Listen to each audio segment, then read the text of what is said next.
Well, we're getting close to 7 o'clock here, so we'll just give it another. Oh, it We just are ticked at over. It's 7 o'clock. It did.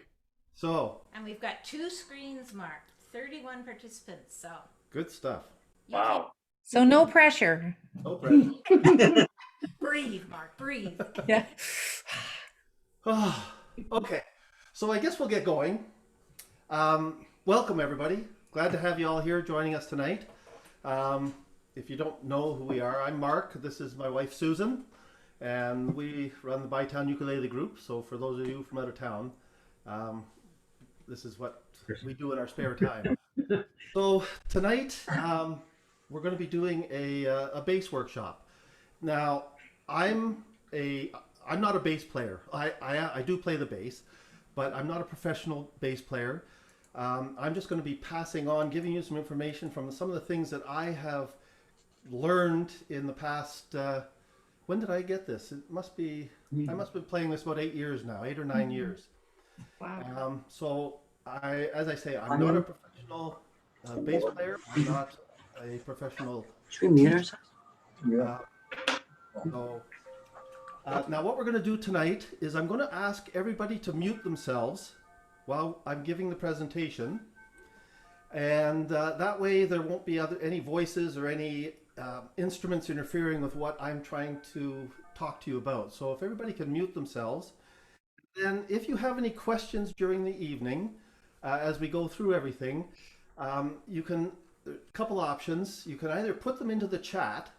So on your screen, depending on what type of device you're using, down at the bottom, you'll see a little tab for chat, or some of the tablets and that, there'll be 3 bars in the upper right-hand corner. If you drop those down, I think chat is in there. So if you have any questions, if you can put them into chat, Sue is going to be monitoring the chat, and she will... Okay. Thank you, Sue. And then she'll pass them on to me, and then towards the end of the evening we'll open it up so that you can unmute yourself and we can ask some questions. The problem is if we all unmute between segments, then there's too many voices and people are going to get lost. So it would be better to have put it into chat, or if it's something you can't put into chat, if you put up your hand. And what I mean by that, it's a virtual hand. In most cases it's in the participants, which is at the bottom. If you click on that, you'll see down on the bottom there will be a little blue hand on the left hand side, and you just click on that, and a blue hand will pop up beside your name, and your name will pop up to the top of the list, and we'll be able to handle your questions like that. So I'm going to be recording this session as well as Sharon, and I'm going to do that right now. I'm going to turn on my recording. And there we go. I should have done that earlier. This is so that people that can't be here tonight, we're going to post this on our Bug website, and then they will have a chance to look at, if they weren't able to come tonight, they'll be able to look at it later. And the other thing is not to worry, because your names don't show up. If you're concerned about privacy on the recording, your names are not visible. So, okay. What else do I have to say here? I expect this to last somewhere between 1 and 1.5 hours, and hopefully if it's over in 15 minutes, then you know I've done something wrong. So anyway. Again, if you need to pee, don't take your appliance to the bathroom with you. So later on, I'm going to be doing some demos with the bass, and I'm going to have you join me and work on finger position and things like that. So for those of you that don't have a bass ukulele, or if there might be somebody here with an electric bass, if you don't have one of those, you can use your ukulele and detune it. And that means bringing it down, changing it from its standard normal tuning, and you can tune it to the same notes as what's on the bass, the E, A, D, G. We're going to do that now. I'm going to have you tune your ukulele right now, so that, because when you loosen the strings off, we're going to be tuning it down 2 or 3 semitones, and as we do that, the shape of the top, it changes, and the neck angle can change when some of the tension is taken off the neck. So we will be detuning it or checking our tuning a little bit later on, but if we do it now, it'll start to settle in, and then when we check the tuning later, we'll fine tune it, and then we can do our demos. So for your ukuleles, if you want to tune it down, we'll start on the first string. And when I talk about strings, it's the same as with the ukulele. The strings are numbered 1, 2, 3, 4, 1 being closest to the floor, 4 being closest to your chin. It's like the floors of a building. So the first floor is closest to the ground. So if we can start on the first string on your ukulele, if you're going to be detuning it, right now you're at an A, and we want to take that down to a G. So we're going to take it down 2 semitones to a G, and that is going to be that note. So if you want to tune your A string to this note, unless you have a tuner, there, I'm going to get the pedal here. What's it? A G. So first string is going to a G.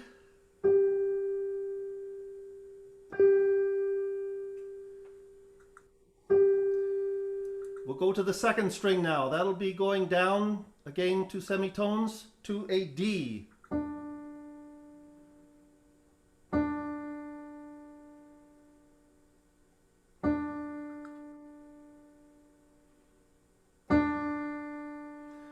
And now the third string will go down to an A.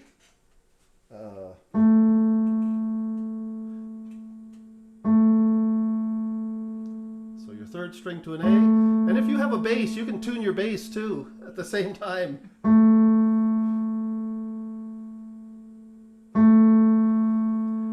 And the fourth string will go down to an E. Now, if you have reentrant tuning, your E is going to be sounding like this.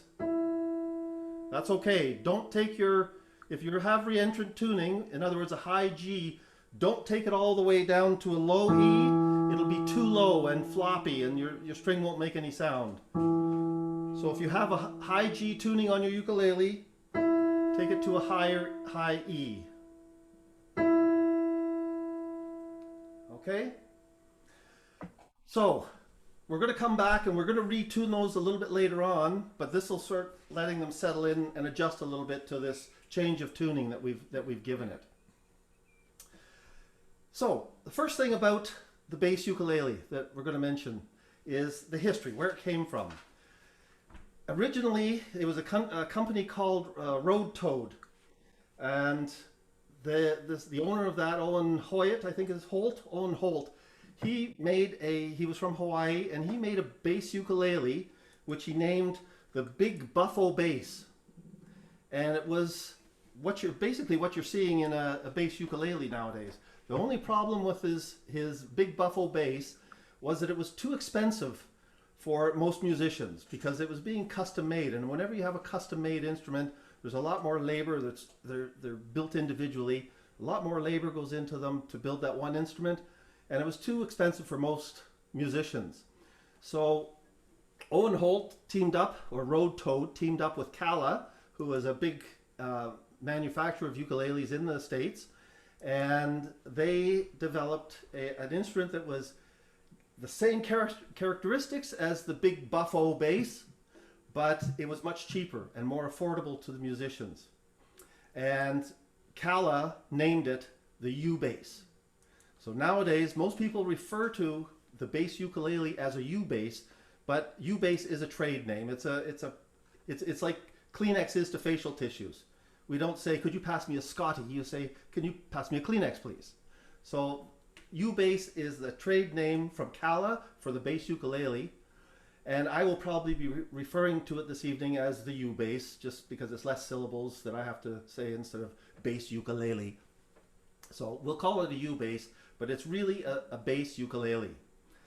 So that was the history of that, and Kala took it over in the year 2007, and that's when they started producing the Kala uBass, which is probably the most common and well-known bass ukulele there is on the market nowadays. There are 6 key qualities of the bass ukulele, if you are shopping for a uBass, or you already have one, you probably already play a bass or a ukulele or both. So most people that are going shopping for a uBass, they may already play the bass. So it's an easy transition. They may play the ukulele and want to, in their group settings, want to have the bass to round out the bottom end of their group playing and their group singing. So what I want to do is explain a few things about the qualities about the uBass, so that you know what to look for if you're shopping for one, and also if you already have one, to understand a little bit more of what you're actually playing. We're going to go through things like the size, the body type, the strings that are used, the octave range, pickups, frets or fretless, tuning, and then notes and scales, and some music theory. And there will be some basic music theory throughout this evening as I try and describe certain things with the bass and how we play it. And then at the end, we've got about half a dozen pieces of snippets of music that I've written out some tab on, and we're going to play them slowly, like a slow jam. We're going to go through and try and play some of these, the tab with some of these snippets of songs. And all the songs have been taken from the Bug website and the Bug event book. So if you come to Bug, you should be fairly well versed with some of these songs. Okay, first of all, we're going to get into size. And if I could get Sharon to screen share for us the first page there. Now, everybody, if you are having a hard time seeing this, you can size your screen by dragging either the screen share to make it larger or to make it smaller. If you want to see a picture of me and Sue at the side a little bit bigger, you can change it on your settings that you've got there. But basically what I want to show you with this picture that we've got is the overall length, and we're looking at all the ukulele family. And you can see that the ukuleles, there's 8 different sizes of ukuleles. From the smallest being a supernissimo, next is a sopranino, and then a soprano, and then a concert, a tenor, a baritone, and a bass ukulele, and then there's a contrabass ukulele.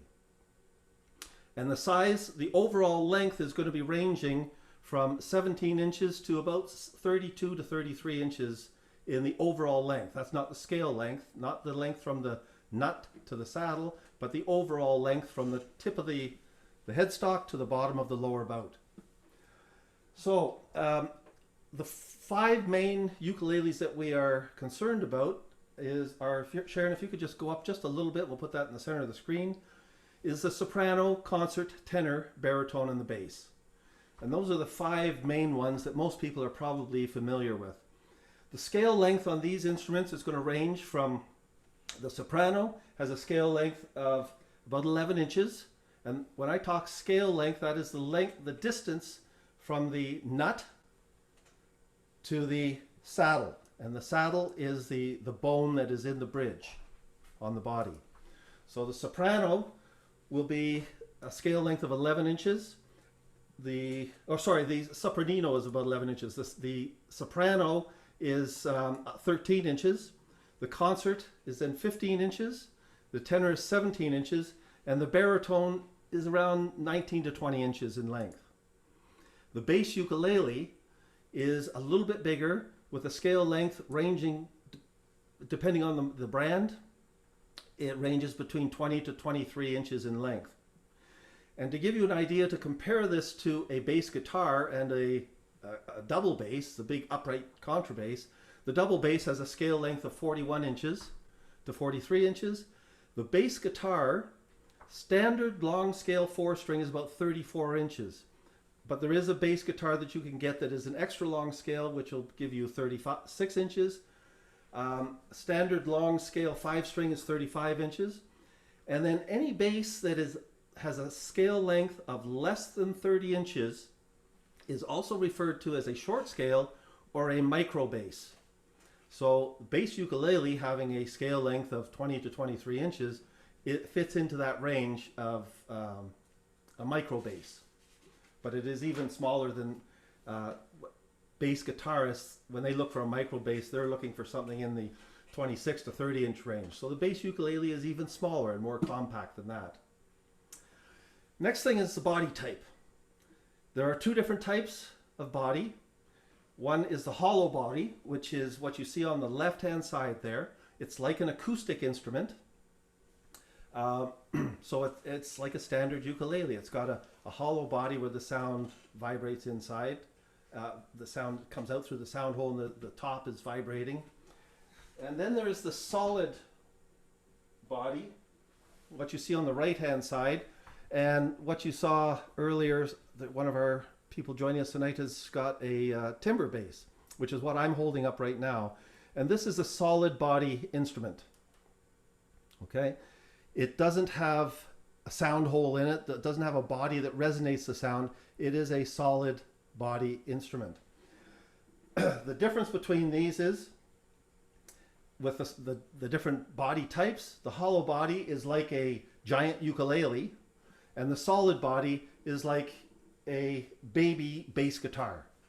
So that is really the difference between them. And when it comes to sound, there is a definite difference in sound between these two instruments. And what the difference is, the hollow body instrument will sound more like an upright bass or a double bass. If you play it, I'm just going to turn on my sound here. If you play it closer to where the neck meets the body, you're going to get more of that double bass sound. If you start playing it closer to the bridge, it doesn't ring quite as much as what you're going to get with a double bass. So with a hollow body instrument, the sweet spot for playing it is just above the sound hole, between the sound hole and where the neck meets the body, and that gives you that upright bass sound. The solid body instrument gives you more of a sound like an electric bass.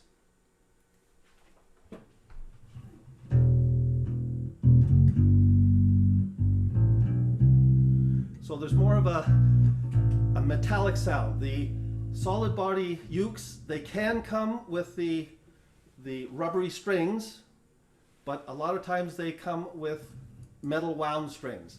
And this solid body instrument will give you more of an electric bass type sound. So depending on the style of music that you like to play, whether you're going to be playing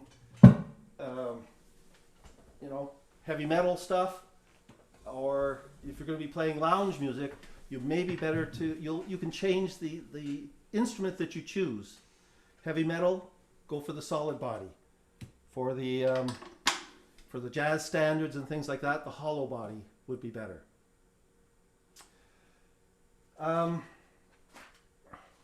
Next thing we're going to talk about is the strings.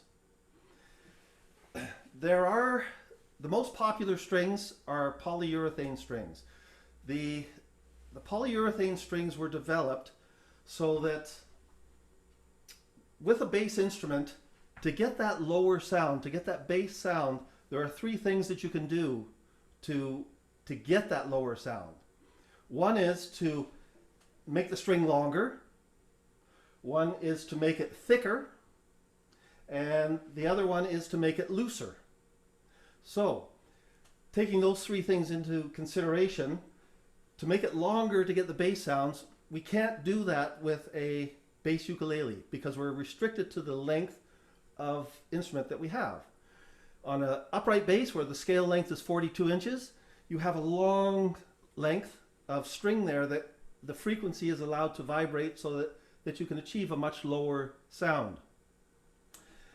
Making the string thicker won't work because as we make the string, if we make the string too thick, the internal dampening of the string would make the notes sound dull and lifeless. There'd be no lift to them. They'd just be very dull sounding.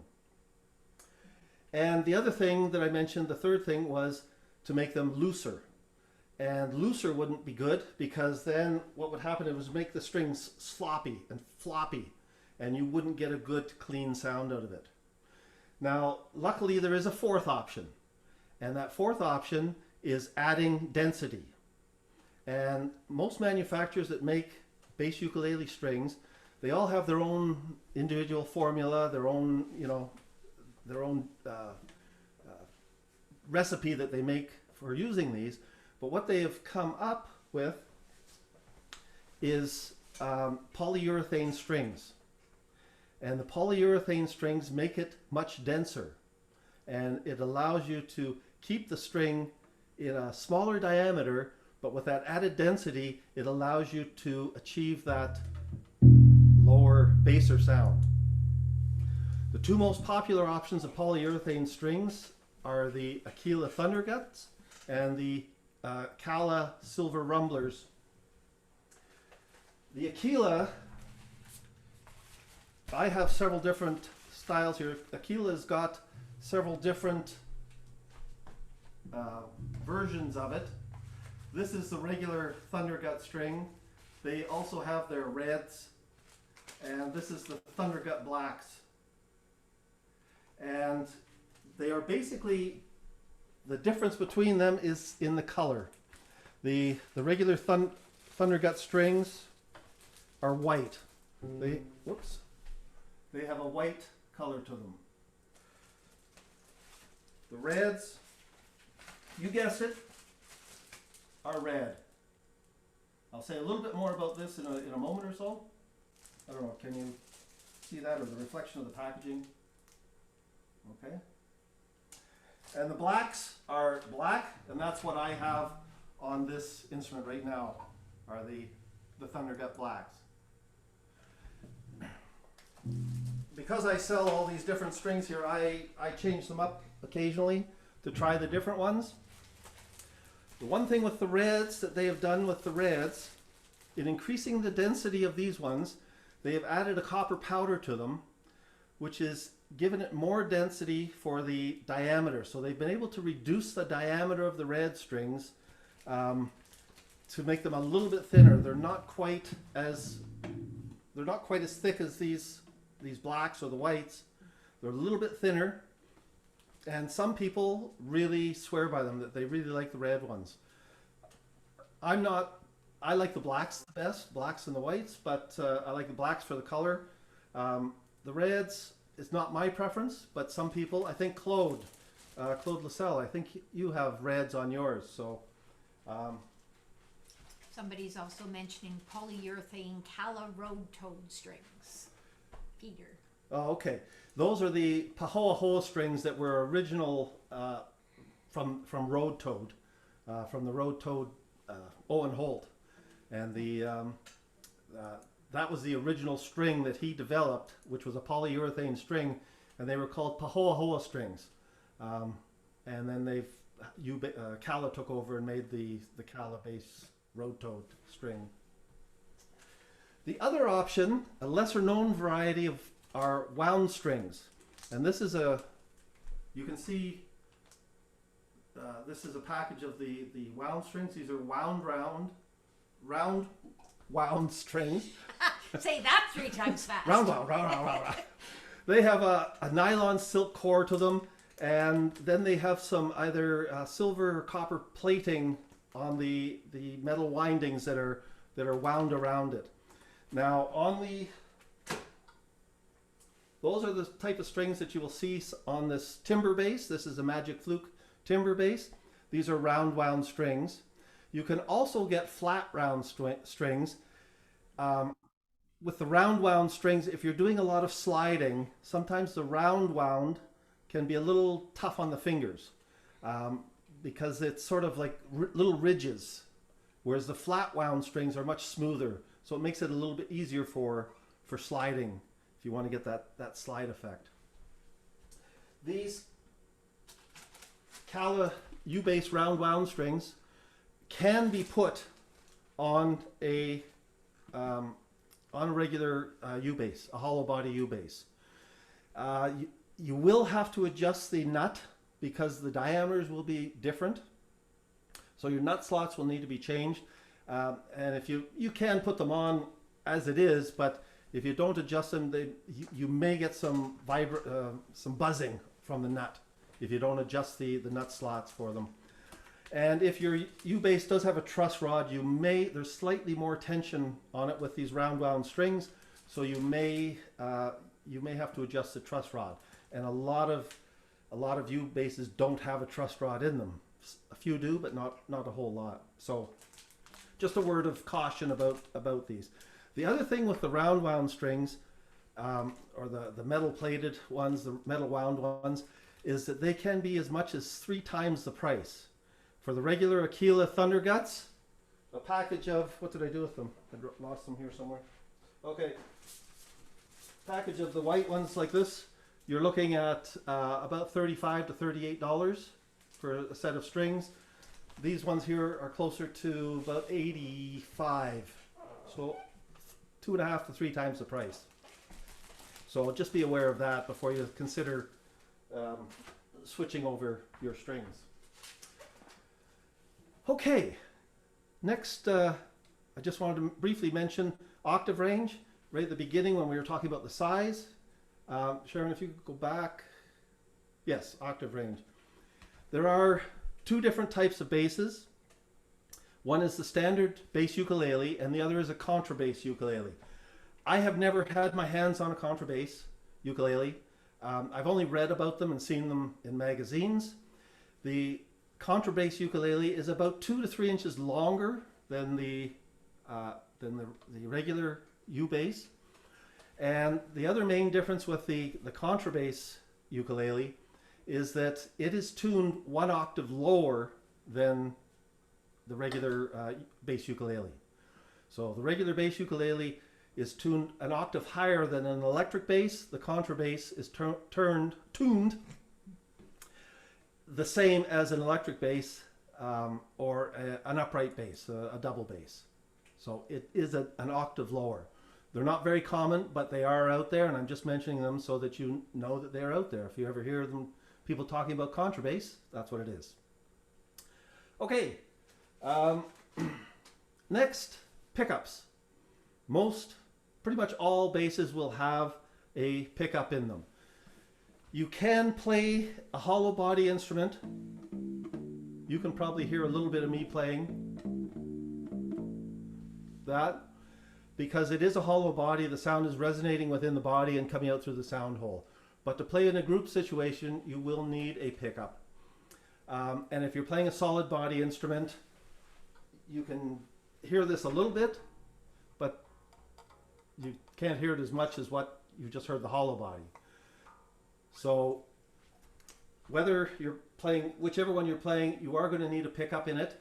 The solid body instruments typically have an active pickup, and what that means is that there's a battery. So in this one right on the side here, there is a little slot for batteries, and that powers the pickup. There's an undersaddle element in here, and the passive piezo pickups, like what is in most uBasses, if there is a battery with it, a lot of times it's just there for the tuner or some of the volume and tone controls.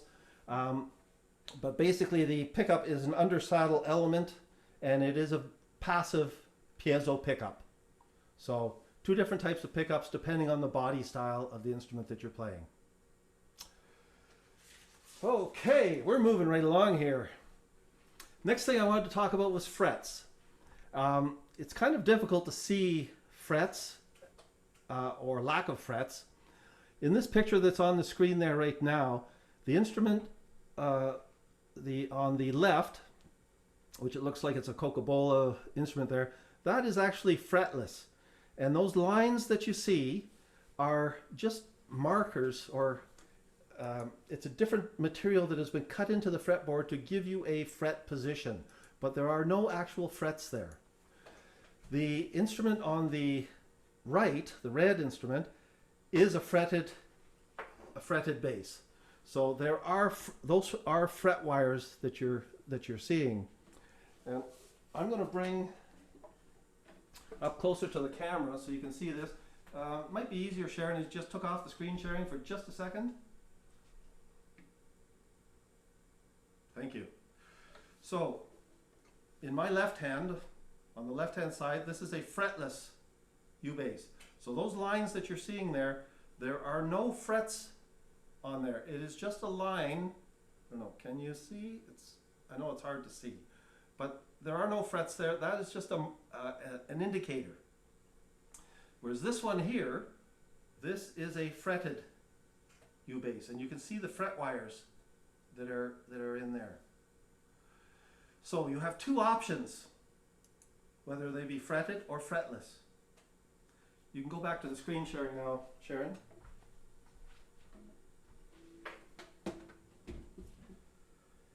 Most people, we'll just let the screen sharing. If you could scroll down just a bit, down to the next page, Sharon. You're doing such a fine Isn't job. she doing a wonderful Yay, job? Thank you, Sharon. Okay, that's the top picture there is just showing, again, it's another picture of fretted versus fretless.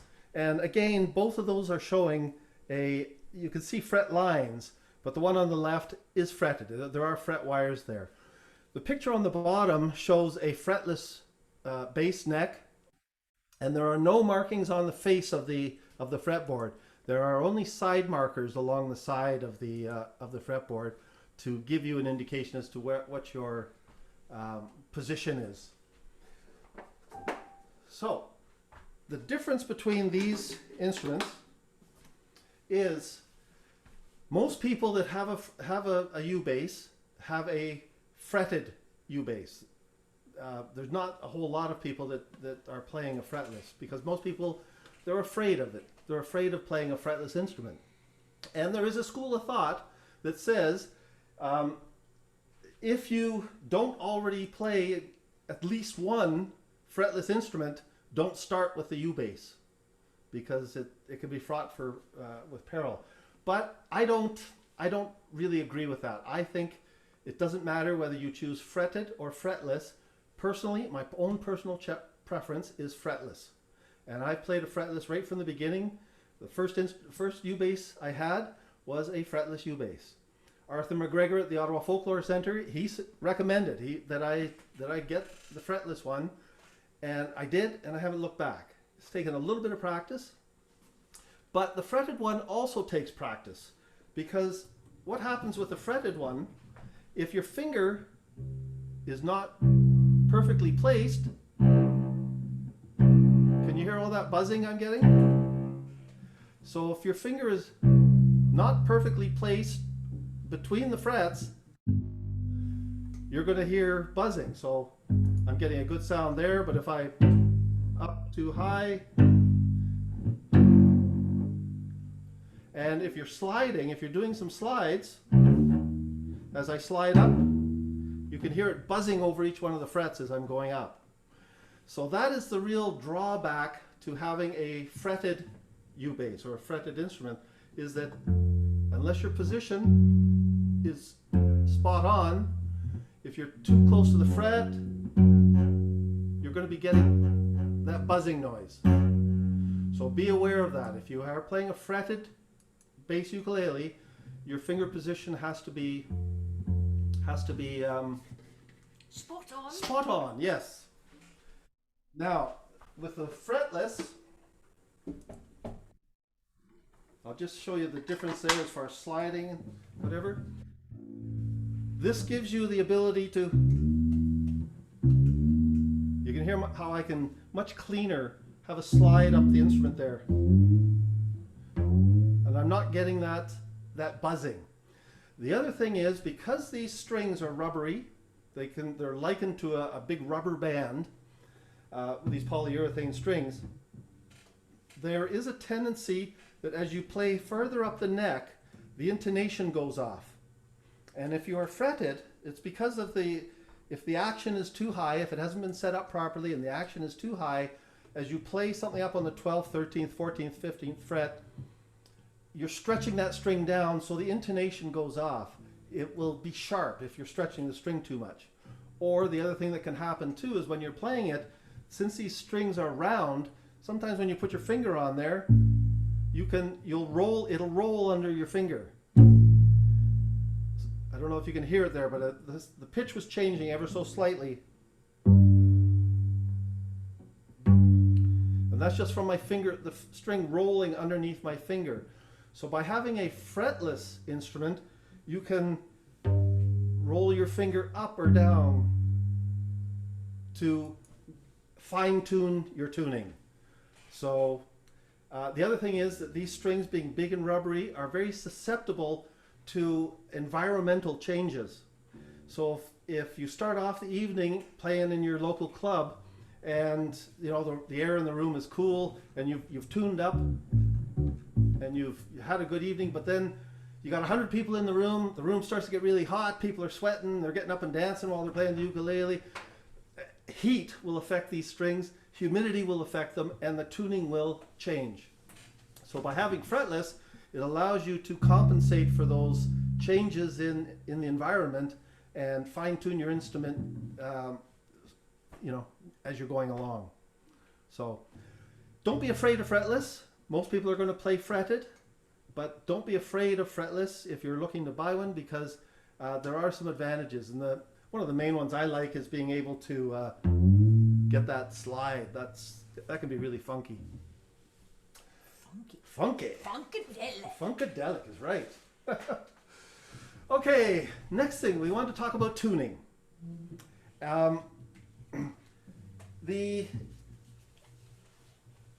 When instruments are being tuned, there is a standard that is used. This is where we get into some of the musical theory. Maybe I need a sip of water before I get into this. What most instruments are tuned to is, you all heard of A440. A440 is, 440 is the frequency. It's 440 hertz. And that A is A4. Now I'll get to what the A4 is there in just a moment. When you look at the staff lines at the top of the page, you see at the top there's a treble clef, and below that there's a bass clef. And in between that there is an invisible line, another staff line that is invisible, which really only shows up when there has to be a note written in on it. And in this case, and in every case, on that middle line is written C. So because it is in the middle of the two staff, the treble clef and the bass clef, that is right in the middle, so it's called middle C. And that frequency of middle C is 261.65. Oh, it's written right there. You can read it yourself. So it's roughly 262 hertz. So that middle C is the same on a piano. If you look at an 88 key piano, and right below that you'll see there's a diagram of the 88 key piano, and right in the middle is middle C. And because on this 88 key piano, this is the fourth C from the bottom, it is called C4. Now if we go up 6 notes from there, we come to A, and it is in that fourth octave, and that's why A gets the name A4. So everybody, most orchestras and everything will tune to A440. Some orchestras they'll tune to A437 or something like that, because they're trying to accommodate some other instrument that might be in there, but generally we're going to stay with A440. And C4 is middle C on an 88 key piano, and it's called C4 because it is the fourth C up from the bottom. And on the keyboard, C is the beginning of the octave, and it goes up C, D, E, F, G, A, B, and then it starts again on C, but the next octave. So do, re, mi, fa, sol, la, ti, and then when we get back to do, that's the next octave going up, and we can keep singing up higher there. So that C4 is what, when you're looking up stringed instrument tuning, or any instrument tuning, most are standard to tuning it to the C4, which is what is the middle C on a piano. Now there are exceptions to this. Anybody that plays a harp, I know Sharon is a harpist there. Harp, their scales don't go from C to B, they go from F to E, and also the first octave is on the other end of the piano scale, and the seventh octave is way down at the bottom. So it's sort of reversed on some instruments. Other instruments, the middle C will be the C that is in the middle of that instrument's range of sound. It may not be C262, but it's the middle C that is on that instrument. So it does vary from some instruments, but generally we're looking at what a keyboard is, a piano, an 88 key piano keyboard. The bottom picture that you see there is a typical 61 keyboard, or a MIDI keyboard, which is what I've got right here. And that's middle C. But on MIDI keyboards, that middle C can be called either C3, C4, or C5. Most times, such as this one, this 61 keyboard calls it a C3. So if you're looking, if you have a keyboard at home and you've looked up what you're supposed to be tuning your ukulele to, and the C on your ukulele, not your bass ukulele, but your concert, soprano, tenor, the C on there is a C4. So it should be that sound. But if you look on, if you have a 61 keyboard at home and you look at the specs for it, or you look right on it, on this keyboard it tells me right here that this note is C3. So if I'm tuning my ukulele and it's supposed to be C4, that's too high. You're going to break strings on your ukulele. So just be aware of that MIDI keyboards, or the 61 key keyboards, are a little bit different. So next thing we want to do is look at the tuning of the ukuleles. When we look at the ukulele, we start on the first string, and that's A,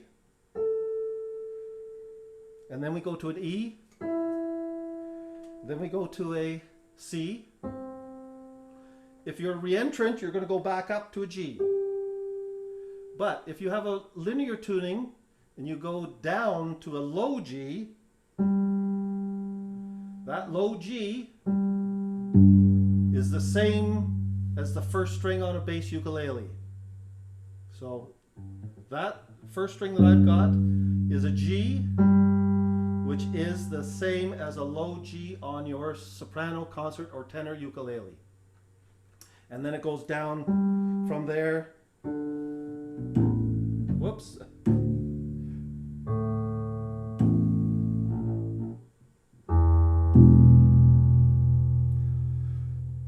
Sharon, could you scroll up to the next page? I believe I have, there we go. So the bass ukulele, the tuning of the bass ukulele is E2, A2, D3, and G3. And the ukulele is, as you can see right below that, where it says bass ukulele, E2, A2, D3, G2, right below that, ukulele linear, that's G3, C4, E4, and A4. So you can see what the relationship is there. If you also look 2 lines below that, you'll see where it says guitar. Guitar has got the same G3 on the 3rd string. Then goes down to a D3, A2, and E2, which is the same as the ukulele. So the ukulele is tuned to the bottom 4 strings of a guitar. Yes. The bass ukulele is tuned to the bottom, the lowest 4 strings of the guitar. The, what was I going to say there? The bass guitar is tuned 1 octave below that. It starts on E1, and I don't have E1 on this keyboard to show you, but it comes up to the highest note on a bass guitar, or a double bass, or a contrabass ukulele. That is the highest note, and then it goes down lower than that. That's the D, and then it goes 2 below that, which I can't do on this keyboard. So that just gives you an idea of what the relationship is between for the tuning of the bass ukulele. The bass ukulele is tuned to the same as the lowest bottom 4 strings. And when I talk about lowest or bottom, when we're talking about going up or going down, we're talking about pitch. So when we go down to the lowest strings on the guitar, the 4 lowest strings, the 4 strings that are closest to the chin, are the same 4 strings, tuned the same as the 4 strings on the bass ukulele. The other thing to note that bass ukulele strings are tuned in fourths. And what that means is that if you count from E, F, G, A, that's 4. So we've gone up, we started off with the first string, E, F, G, A. And that's gone up 4, it's not going up 4 steps, but it's going up 4 notes. Things like the bass guitar, the double bass, the contrabass ukulele, and the bass ukulele, they're all tuned in fourths. Other instruments, like the violin, mandolin, cello, viola, and the tenor guitar are tuned in fifths. So that when you're counting those, let's say a cello starts on C, the lowest string is a C, so C, D, E, F, G, that's 5 steps. And that's what it means when it's tuned in fifths. Bass ukuleles are tuned in fourths. Just a little bit of theory about how this goes so you can understand a little bit better. Next we have notes and scales. This is all of this information that we're going through tonight is available on the Bug website in tips and tricks, and also in the announcement for tonight's jam, which will stay up there for forever and ever. So you can get all of this information up there. When I started playing the bass ukulele, I had no idea what the notes were on the strings of the ukulele. So what I did was I took a string chart like this. This is a picture of the notes on the neck of a bass. The top one there are the natural notes, no sharps or flats. The middle one is for the natural notes and the sharps. And the bottom one is for natural notes and flats. So what you can do is take any one of those, print it off. You can print this page off and then take a pair of scissors and cut it up. And what I did was when I started, I took this one here and I used the natural notes and sharps, the one in the middle, and I cut it up so that I had from the nut, which is on the left-hand side, to the 7th fret. And then I taped it. I just taped it to the side of the ukulele here. And that way, when I was playing, I could see the music that we were playing, and I could look down at the chart that was on the side of my ukulele, and I'd say, okay, I need to play a G. Where's the G? Right, it's right there. And that was my reference. So if anybody is starting and is not unsure of the notes on the neck of the bass, which most people, if you're starting, you're not going to know what that is, just take one of these, cut it out, put it on your uke, and just use a little bit of Scotch tape. You know, you can get the stuff that's really light that peels off easily. So in 6 months' time, when you're proficient at this, you can take it off, and it's not going to damage the finish on your uke at all. Scotch tape won't? Scotch tape won't. No. Oh. Scotch brand tape. I like to use the one that's there's one that peels just a little bit easier, but there's a lacquer finish on here. So if you ever do have any little residue on there, you just take a little bit of methyl hydrate or paint thinner, and that'll get the rest of that tape off on you. But that's what I would recommend doing. Take something like this. It's on the website. You can print it off, and then just cut it up and tape it onto the body, the side of your instrument, in a place where you can see it as you're playing it. Okay. The next page is talking about the notes in a scale. When you start playing an instrument, you want to know where the major notes are. So you're going to want to know where the G is, the C, the A, the D, the E, the B, or the A. You know, like you're going to want to find out all of those. But as you progress, you're going to want to have some fill notes, something to make your music a little bit more exciting. So it is recommended that if you can learn some of your scales, it is very helpful to to add those fill notes. Okay? And you want to know what's in the key that you're playing in. You want to know how many sharps or flat there are, so that you can know whether you play an F or an F sharp. So in that circle, that is like the circle of fifths. And what the circle of fifths, the circle of fifths does a whole lot of things. But if you look at the outer ring of that circle, there's several things that we can gather from this. One is, if you're playing in the key of C, most of the time when you are playing, songs, if you're playing in the key of C, the chords that you're going to use the most are the 1, the 4, and the 5. So if C is the key that you're playing in, that's what we'll call number 1. And if we count up from C, C, D, E, F, that's the 4. 5 is the G. So if you look on the outer ring there, at the top you'll see C, and on either side of that, to the left you have the 4, which is F, to the right you have the G, which is 5. So in the key of C, you're using the chords C, F, and G. We're not playing chords, we're going to be playing notes. But underneath each of those notes, radiating in towards the center, are the notes in the scales. So back to the circle of fifths, if we swing over to the G, and that's the key that we're playing in, then the other chords that we'll be playing along with would be C is the 4th, D is the 5th. Going the other direction, if we're playing in the key of F, the 4th will be B flat, and the 5th will be C. So that tells you the notes that the chords that are going to be playing in the keys that you're playing in. With the key that you're playing in, if you're playing in the key of C, there are no sharps and flats in that. It just goes C, D, E, F, G, A, B. Do, re, mi, fa, sol, la, ti, do.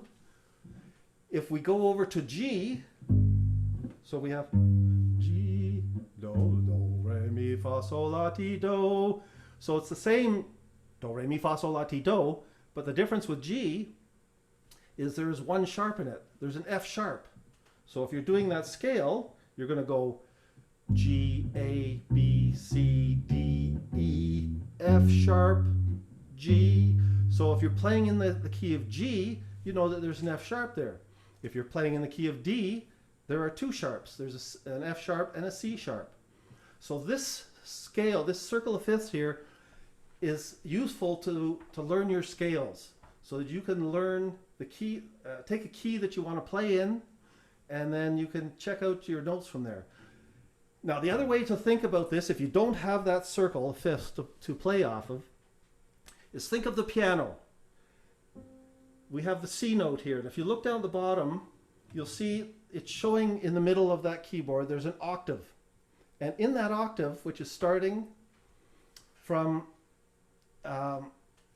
C, it then goes, in the key of C, you're going up C, D, E, F, and you're going up full tones there. So it's, when you see the black keys, going from C to D is a tone.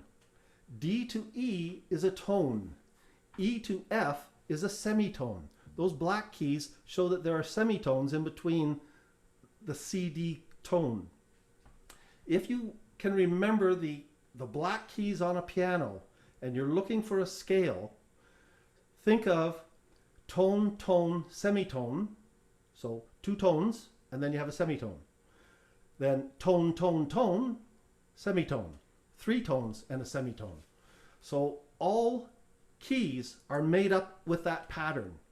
So remember, tone, tone, semitone, tone, tone, tone, semitone. So as an example, let's look at the key of D. If we start at D, we go D, the first tone, that goes to E. The second tone goes to F sharp. The semitone after that goes to G. So tone, tone, semitone goes D, E, F sharp, G. So there's our first sharp in the key of D. And then we do again, tone, tone, tone. So G to A is a tone, A to B is a tone, B to C sharp is a tone, and semitone back to the D. So if you can remember that, that will let you figure out what notes that you need to play in that in the key that you're playing in. So tone, tone, semitone, tone, tone, tone, semitone, and you've got all the bases covered. You're set to be a virtuoso, right? Right. 5 to 8. 5 to 8. Oh my God, we got to move along here. We're getting to the good stuff. Okay, now we're going to start looking at playing. In playing the bass, the most common things that we're going to be playing are roots and fifths. What are roots and fifths? In every chord that the keyboardist or the ukuleleist is playing, when they're playing a chord, the chord is made up of generally 3 notes: the root, the third, and the fifth. So if you're looking at the key of C, or a chord, the C chord, the root is a C, the third is E, so C, D, E, and the fifth is F, G. So C, E, G. That is a C chord.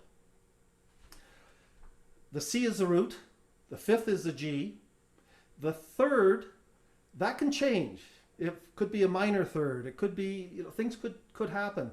So that will make it different. But basically the root and the fifth are a pretty much a constant. So that's what roots and fifths are. You play the note that you're playing when you see a piece of music. If you see a C chord, you're going to play a C note, and if you want to embellish that a bit, you add the fifth. And that is why, so you would play a C, and then you'd bounce to a G, and then back to the C. Why is it called the fifth? I just explained that it is the fifth note within the chord that is being played. When you're playing roots and fifths on the bass, what you do, and maybe what we should do right now, let's because you can start playing around, you can start trying this on your instruments there. So those of you that had to retune or detune, let's just check our tuning once again. If there's any baritone players out there, you can do the same thing, but you can't tune up. It'd be too much strain on the ukulele. So if you tune your first and second string down 2 semitones, and then capo on the second, you should be able to join along with us. First and second being the ones closest First and to the second floor. being the closest to the floor. First and second string closest to the floor. And then they have to put their cape on. And then capo the second. I believe that's right. That's what we had there. So G. So if you want to tune your, we'll check the tuning. You checking to make sure I have a G? Just sounds I don't high. play a keyboard. It sounds high. So there's your first string is a G. Let's hear it.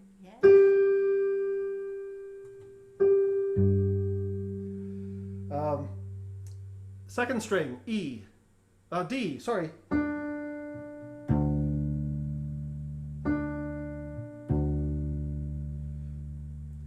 Third string A.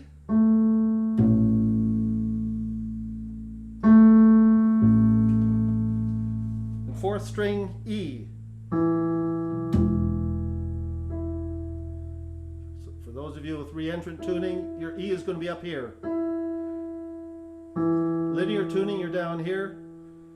Bass ukuleles, you're down here. Okay, so let's look at the C. You see, we're playing a C note. On the third string, third fret, if you place your finger on there, your index finger on that, you'll have a C note. To play the fifth below, using the same finger that you played the root with, so the same finger that you played the C with, you then play the G. So what you're doing is you're laying your finger across. So I'm covering both the C and a G. So when you play the root and the low fifth, you use the same finger. And 9 times out of 10, it is your first finger. When we're talking about our fingers, we have our thumb, first finger, second finger, third finger, and the fourth finger is the pinky. We generally only use our thumb and the first and second finger. So to play the fifth below, the low 5, on that C, we'll play that again. So we play the C, and then we play the G with using the same finger. Now, if you want to play the G above, so that's the low 5. If we want to play a high 5, again, keeping your first finger on your C, use your third finger and put it on the second string, 5th fret. And that is your high G. And if you keep your index finger covering your low G, you can play all 3 of those together.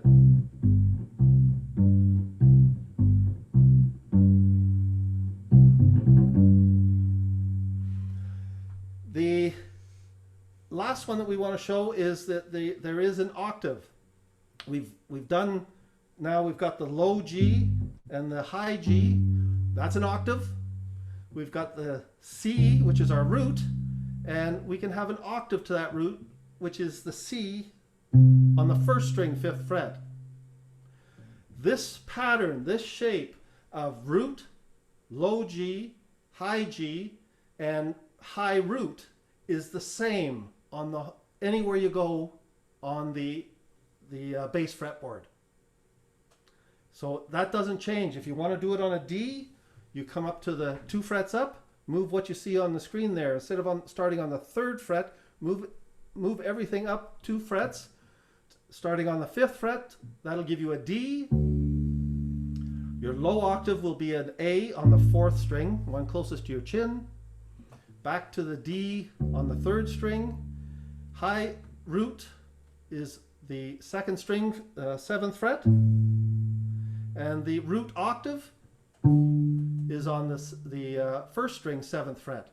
So we've just moved it up 2 semitones from the key of C to the key of D. Cool. Isn't that neat?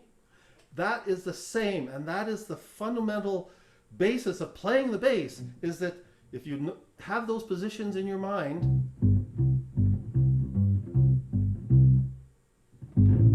then you add some flair, and you go from there. Fingering on the bass, roots and 5th, I've mentioned that there. 9 times out of 10, your index finger will play your root and your low 5th. Your 3rd finger, sometimes your 4th finger, will play you may have to use your 4th finger to play that high octave of the root. But if you've got the stretch, you may be able to just do it with your 3rd finger. So your 3rd and your 4th finger will play the higher notes there. You want to use the roots and the 5ths in playing bass because those are the most common notes that are going to be played along, like the 5ths will be the most common notes that are going to be played along with the roots. And that just makes it really easy. And remember that pattern, where it is. So, and if I move to a different string, so we were doing the C there. Let's say we want to play an F, which is on the 2nd string, 3rd fret. So I'm playing an F with my index finger. If I want the root for that, I just come down to the 3rd string, which is the C, and that is my root for the 5th. So root, 5th. And then if I want to go up to the high root, again, the next string, 2 frets higher, is the high 5th. The octave will be a little bit different for the root octave. In this case, you would have to go down to the 4th string. But again, it's always 2 frets apart and 2 strings apart to do the root octaves, whether you go up or down. Hope that's all making sense. So now we're going to try just a few little simple bass patterns, which is something that we're quickly going to just go through these once again. Let's play the first one there, the country folk bass pattern in D. So if you start with your index finger on the 5th fret Fifth fret, third string. So that's the D note. And if we go down to the E string, or the fourth string, the one closest to your chin on the fifth fret, using the same index finger, there's your low 5. So 1, 2, 3, 4.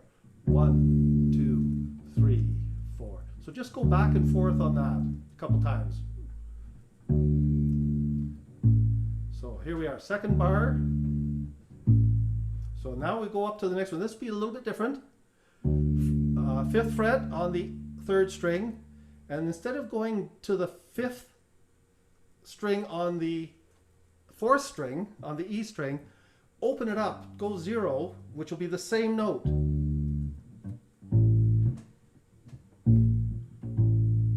And what we're showing you right here is a bit of a walk up. So if you go third string open,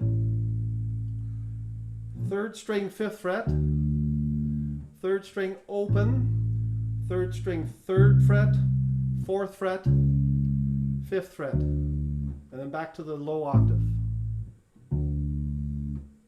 So let's start at the beginning. We'll just try that once more slowly. On the E string, on the A string fifth fret, E string fifth fret, A string fifth fret, A string open, A string fifth fret, A string open, A string 3, A string 4, A string 5, E string 5, A string 5. So you can see that just a bit of a walk-up pattern. Go down to the next one, the pattern in C. Similar, but this one will be a little bit different in that we're going to go on the third string third fret. That's a C. Third string, fourth string third fret is a G. So the third string third fret, that's your root C, low 5.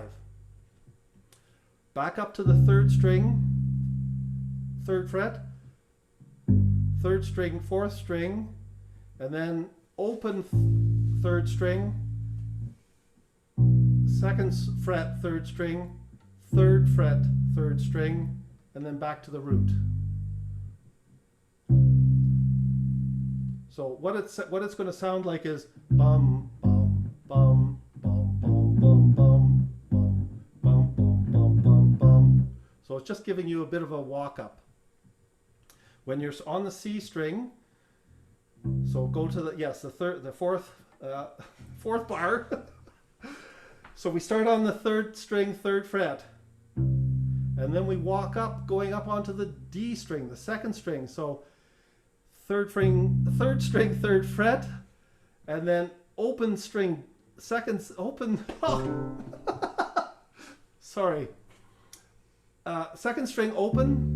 second string 2, second string 3, and then back to the root. So we're playing F.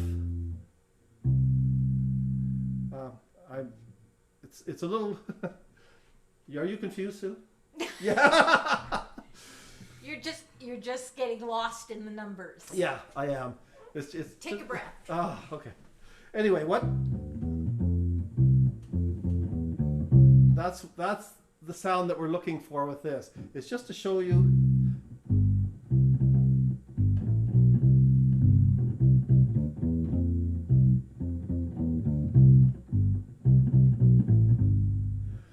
This is something that you can practice at home. Again, these resources are all available on the website, so you can take this out and go through these rhythms here.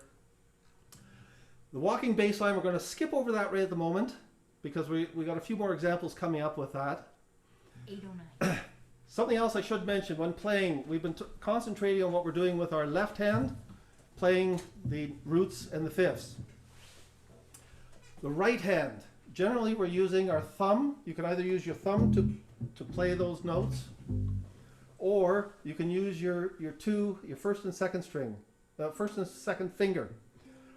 Generally, I play, it depends on the song. Sometimes I will just play with my thumb, but most of the time I'm going to rest my thumb.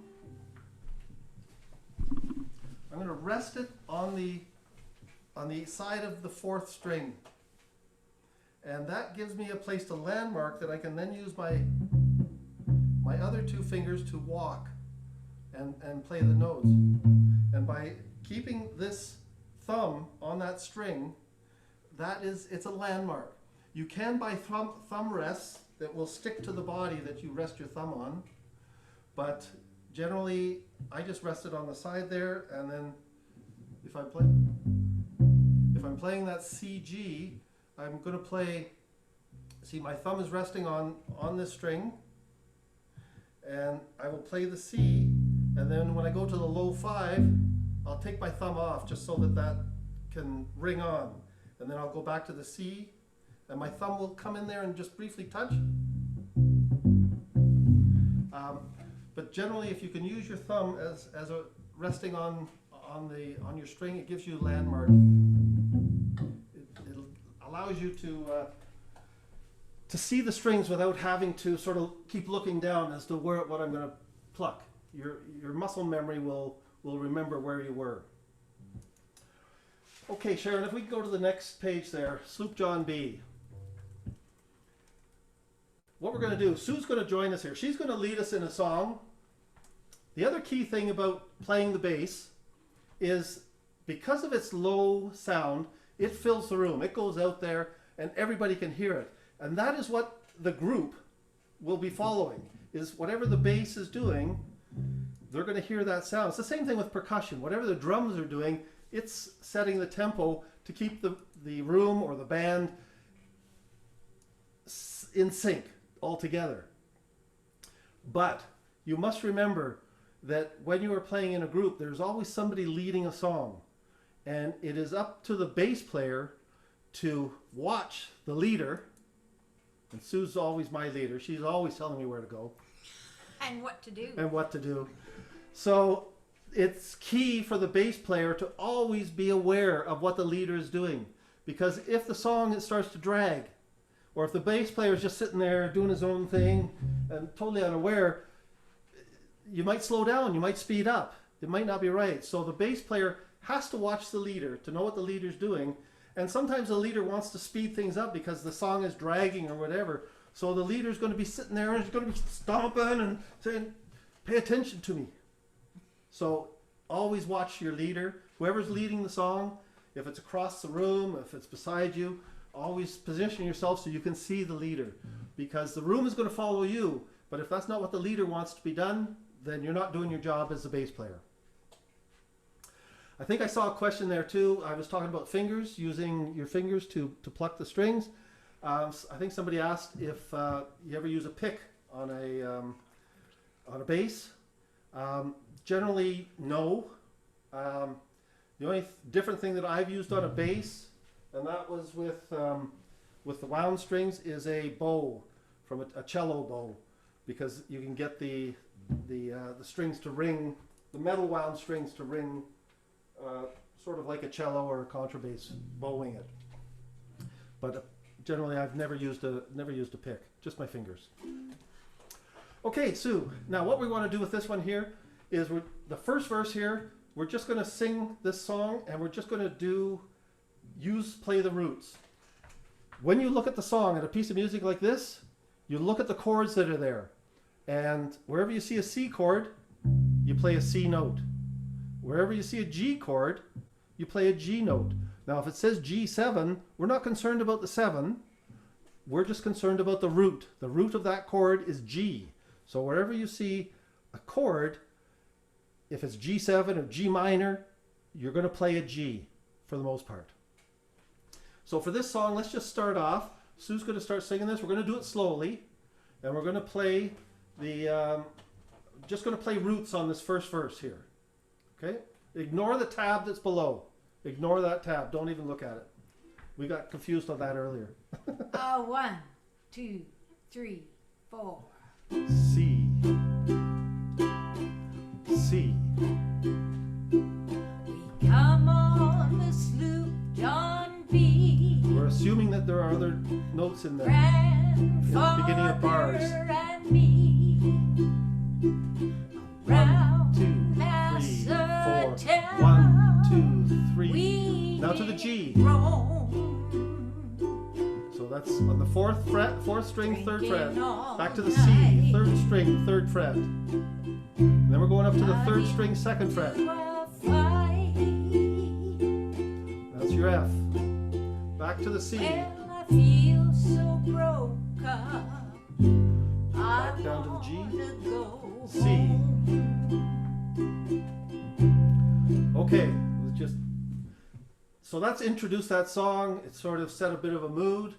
Now look at the words that are coming up there now. We're going to hoist up the John B sail, see how the mainsail sets, call for the captain ashore. Let's get going. So we got to make it a little more exciting. So instead of just roots, let's add the fifths. So we're going to play the C note with a low G. We're going to, when we get to the G, we're going to play the root, which will be the G. We can't go down any lower to a lower G, so we're going to go up to a high G. So that's going to be one string higher, one string closer to the floor, 2 frets higher. So again, we're going up in pitch. So G, and we're going up to that D. That's the fifth on that. So we're going to add the fifths on there, and when we get to the F, that's going to be the 3rd fret, 2nd string, and the root for that will be the C, which is the next string lower, the 3rd string, 3rd fret. So let's try it with roots and fifths on here, and we're going to make this second verse really exciting. 1, 2, 3. So hoist up the John B sail. G, See C, how the mainsail C, sets. low 5, C, Call root, for the low captain 5, ashore. C, Let low me 5, go G, home. high 5, D, I wanna go root, home. C, low 5, I wanna go home. up to the F, low 5, which Yeah, is the C, yeah. Well, I feel so broke up. I wanna go home. Now what this below is, it's showing that walk up. So just so you could hear what we're going to do, Sue and I will just play this. You can join along if you want, but on the line there where it says I want to go home, we're going to use a walk up, which is what you see in that tab that's written below there. So just do that second verse again, Sue, a little bit faster, just a bit faster. So hoist up the John B sail. See how the mainsail says, call for the captain ashore and let me go home. So here I'm going to walk up now. I wanna go home. I wanna go home. Yeah, yeah. Well, I feel so broke up. I wanna go Okay, home. thank you, Sue. So what I just wanted to show you there with that, and that's what that tab is below, is just showing you that walk up, and it's just to give some color and flair to the song, to make it a little more interesting. So we won't dwell too much more on that. A few other types of bass patterns I want to show you. Yes, that last song that we were doing, we played C, F, and G. It was in the key of C, so our notes were C, F, and G.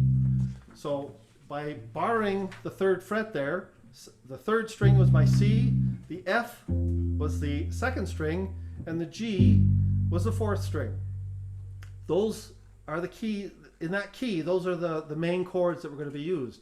In the next song, we're doing Lion Sleeps Tonight.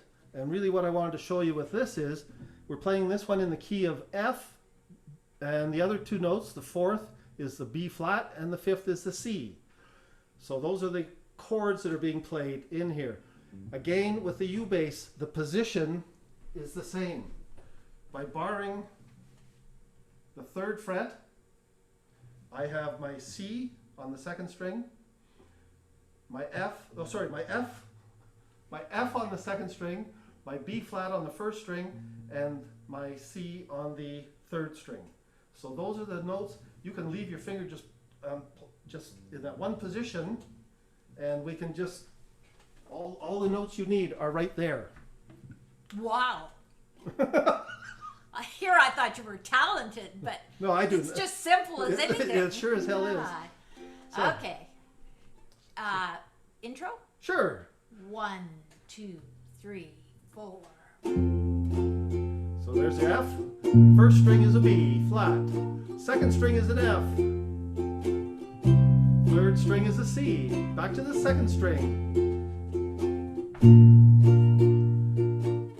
Second string, and then to the third string.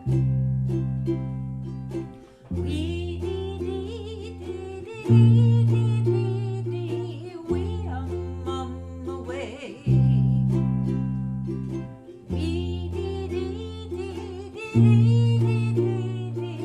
We are on the I think way. that's good enough there, Sue. I think so.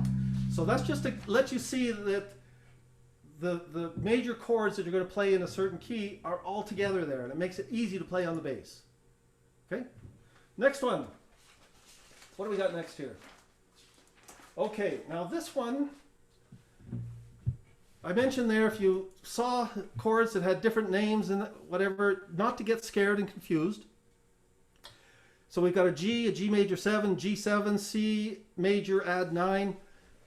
What we want to play is the roots for all of these. So the chords that you're going to play are G, G, G, C.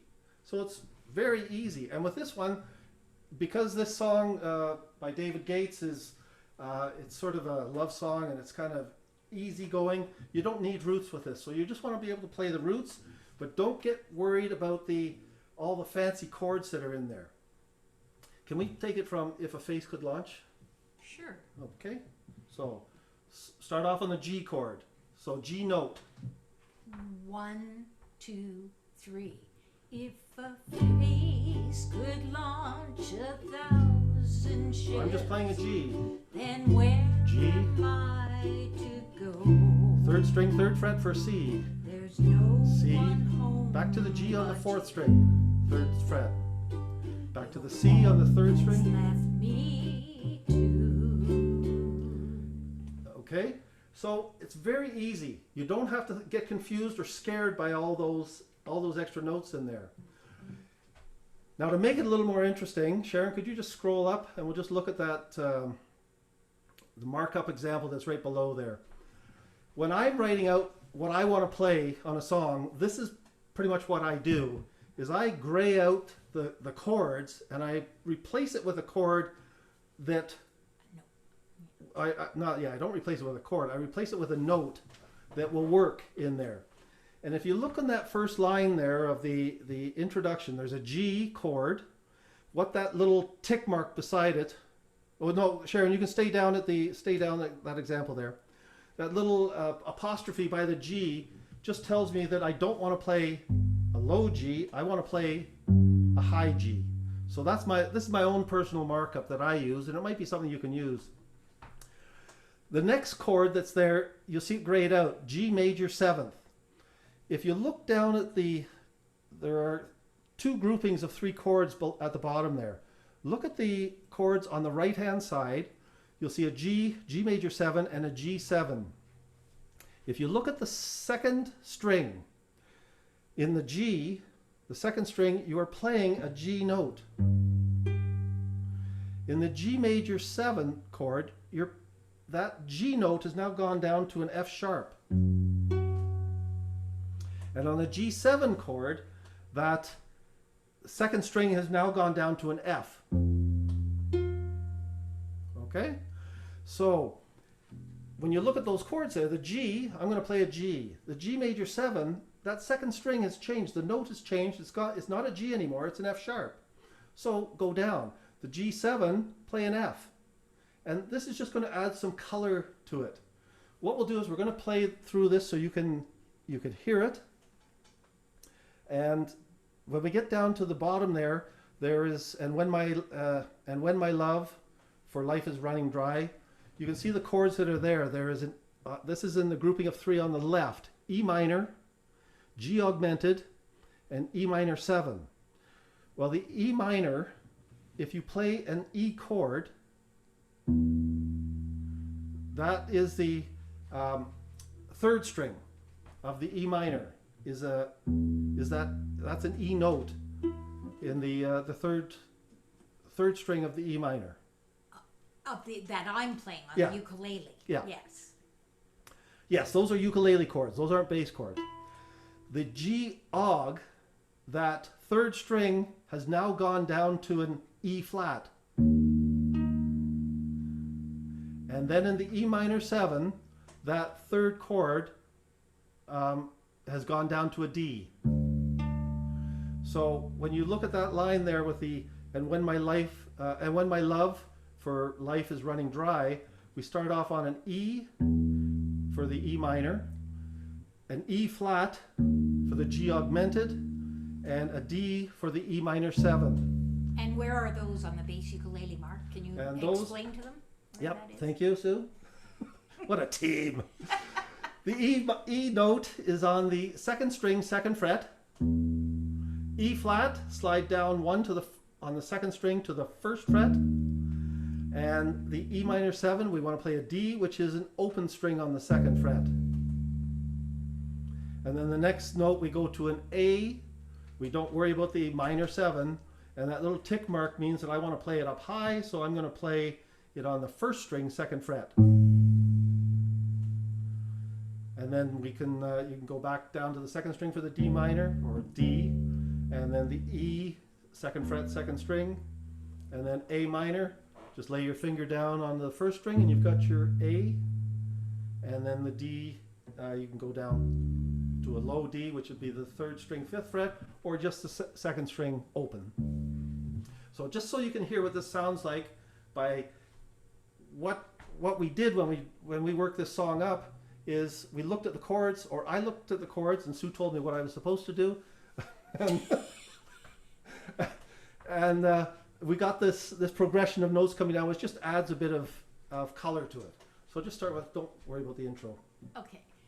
If a picture paints 1,000 words, then why can't I paint you? The words will never show the you I've come to know.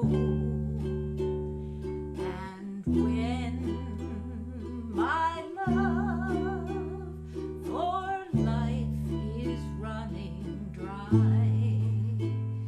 you come and pour yourself on me. So you see, by looking at the chords that the ukulele is playing, we can pull notes out of there that will enhance the overall playing. So anyway, just to give you an example of what that is like. Next, let's get to that walking 12-bar bass line. So for the most part, what we're going to do, start on the A string, which is the third string. Play it open. Put your index finger onto the fourth fret of the third string. And then use your third or fourth finger, I use the third, to put on the third string, seventh fret. And then lift that third finger or fourth finger up. You're back down to the fourth fret, third string, and then down to 0. So it's all on the A string, all on that third string. So it's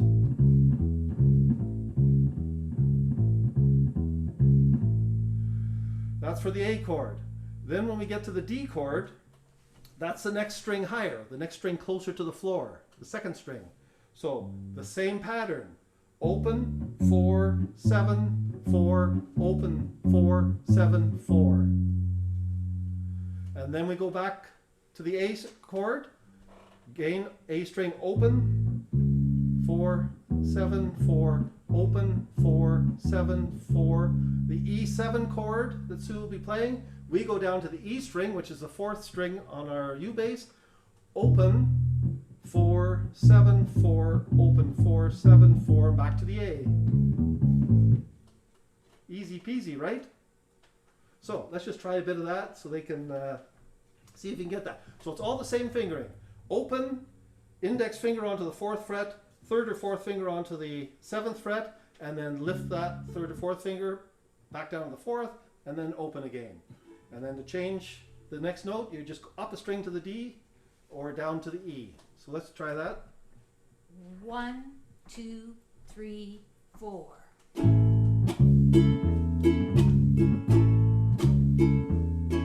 Deep down in Louisiana, close to New Orleans, way back up in the woods among the evergreens, there stood a log cabin made of We're on the earth D now. and wood, Back to the A. where lived a country boy named Johnny B. Now we're going to go down to the E string, the 4th string. Never ever learned to read or write so well. Back to the A. Could play a ukulele just like ringing the bell. There's your walking blues line. Okay. Next song is basically the same sort of thing, same idea. You can see it's all the same pattern. We'll just try it on a different song. It'll just have a different sound to it because it's a different song, but it's all the same thing. Look at the chords that are going there. If you're watching your fingers, I'll call out the chords. Hopefully I'll remember to do that. So just We'll just start at the verse. yeah, put your glad rags on. So I'll give you a count. 1, 2, 1, and I'll start singing, okay? 1, 2, 1. Put your glad rags on and join me. A little faster on the fingers. We'll have some fun On the A when the string. clock strikes 1. Going to the D, the 2nd string. Around the clock. Back to the 3rd string. A. Rock till broad daylight. Down to the 4th string. E. Gonna rock around the clock. Back to the A. 3rd string. Okay, same sort of pattern, a little faster, makes it a little more exciting, get the dance grooves going on there. Next song, again, it's basically the same pattern, but this time we're going to do it in the key of C, so it's going to be slightly different. This one, up until now, I've been telling you to put your index finger on the root. This time, I want you to put your 3rd finger on the root, so 3rd string, 3rd fret, for the C note with your 3rd finger. And then put your index finger on the 2nd string, 2nd fret. That gives you an E. So what we're going to be doing with this one here is it's the same walking bass line, but we're starting on C, going up to the E on the 2nd string. Now we want to go to the 5th string on that 2nd string. So lift your 3rd finger, put it on the 5th fret, lift it up off that 2nd string, and we're down to the 2, and then back to your C. So what we're going to be doing here, can we see this here? I just want to make sure my fingers are out of the way. So I'm starting on I'm big now. So this is my 3rd finger on the 3rd fret, 3rd string, and then I'm going up to the 2nd string. But as I'm doing that, so now I'm just playing 2nd string, and then I'm putting down my 3rd finger on the 5th fret.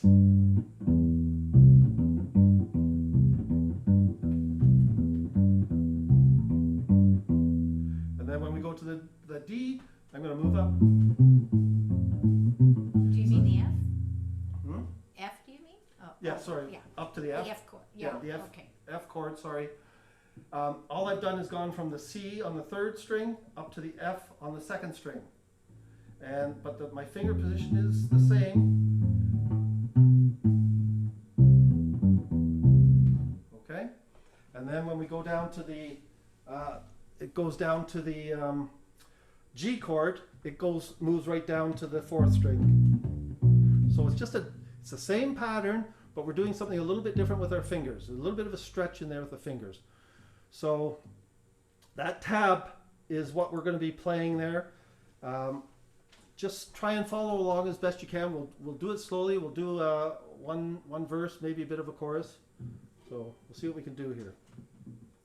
So again, start third finger, third string, third fret. First finger is on the second string, second fret. Okay, anything. 1, 2, 3, 4. Man, rhythm gets in my shoes. Used to sit and singing the blues. So be my guest, we got nothing to lose. Sorry. Won't you let me take you on a sea cruise? Ooh-wee, So the C, ooh-wee, baby. Ooh-wee, ooh-wee, baby. down to the G. Ooh-wee, baby. Won't you let me take you on a sea cruise? And now do you want me to go to the F? Okay, let's go to the F. I feel like jumping, baby, won't you join me, please? I don't like begging, but now I'm on bended knees. Okay, so it just gives you a different way, depending on where the chords are or where the notes are that you need. You may have to adjust your finger positions, and initially it'll seem like it's hard to, your fingers are stretching, but they'll cramp up on you, but you will work it out. Do you want to do all the rest of these, or do you need to cut down any? How are people doing for time? You guys okay, or We can't hear you, but anyway, I guess if they leave, we'll know that it's... Well, yeah, you can leave at any time. We will not be offended. Okay, two things I want to show you with Hound Dog here. The first one, option A, that's just basically what we've just been doing. Okay, so we just did that. Let's go down to option B. This is slightly different in that instead of going just... So now what we're going to be doing is going C, E, and then up to the G. But then instead of going back down there, we'll move up another string.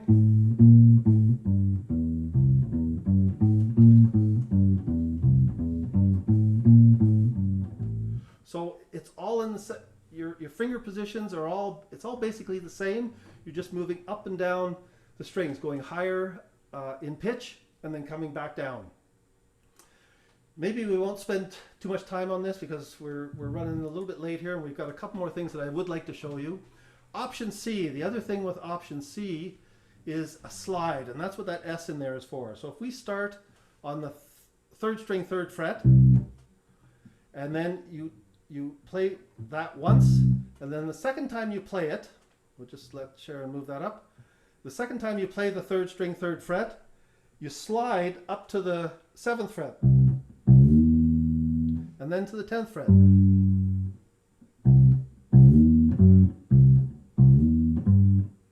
Okay, you see what that does. So with the same song, Sue, can you play just some Hound Dog there, and I'll just show what that sounds like with the song. So instead of going 1, 2, 3, 4. You ain't nothing but a hound dog, so that's just going up and back down. crying all the time. You ain't nothing but a hound dog, crying all the time. Well, you ain't never caught a rabbit, and you ain't no friend of mine. Well, they said you was high class.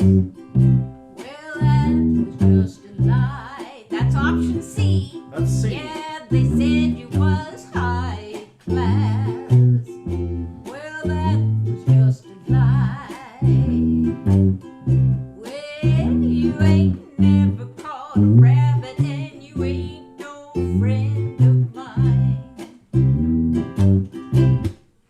Okay, so just 3 different options to play the same song, whatever kind of groove you want to feel. King of the Road. Very quickly, we'll just go through that. The basic part that they have in this is in the intro, but you can fill in, you're not going to be playing this throughout the whole song, but you can fill in here and there. So with this one, you're starting,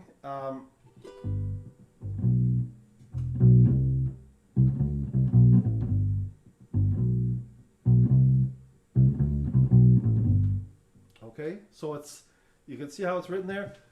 4th string on 3rd, 2nd string 2, 2nd string 2 up to the 2nd string 3, 2nd string 3, 5, 3, 2, open, and then back down to the 4th string. So just give them a sound what this sounds like. 1, 2, 3, 4.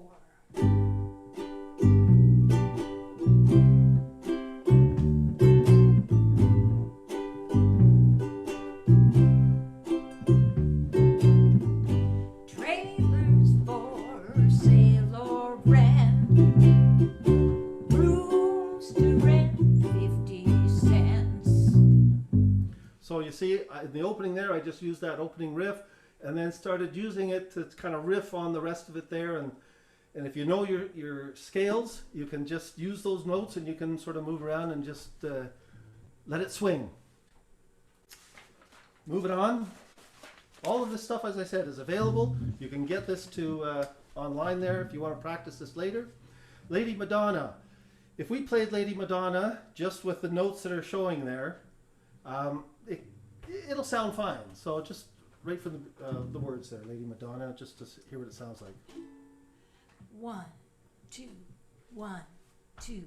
Lady Madonna, children at your feet, wonder how you manage to make ends meet. Who finds the money? So I'm just playing the notes that are there. Pay the rent. When you think that money was heaven sent. Okay, so let's play something different, which is what the tab is up at the top. So Sharon, scroll down again so we can see what's at the top. Okay, so with this one here, again, in the same place where we were just playing there, whenever you see an A chord, you're going to play D chord. Okay, so this tab is there for you can practice with it. Because we're running late, we're not going to spend a whole lot of time on it, but this will give you the feel of what you can do with the bass to have a bass line that's moving through this. So 1, 2, 1, 2. Lady Madonna, children at your feet, wonder how you manage to make ends meet. Who finds the money when you pay the rent? Did you think that money was heaven sent? okay, now if we scroll down and we see the next stanza of words there, we can just play the roots. We can just play the roots of the chords that are written there. So, Friday night. Friday night arrived without a suitcase. So I'm just playing the G there. Sunday C, morning creeping like a nun. A, Monday's D. child has learned to tie his bootlace. See how they run. So let's try that once more, Sue, with the tab that's written up at the top there. Can you just demonstrate to them? Just So I'm going to start on the first string, 7th fret. I'm going to go 7, 5, 4, 2, 3, 2, 0 on Almost. the 2nd string. I left out the 0. Oh, I left it. Sorry. The open.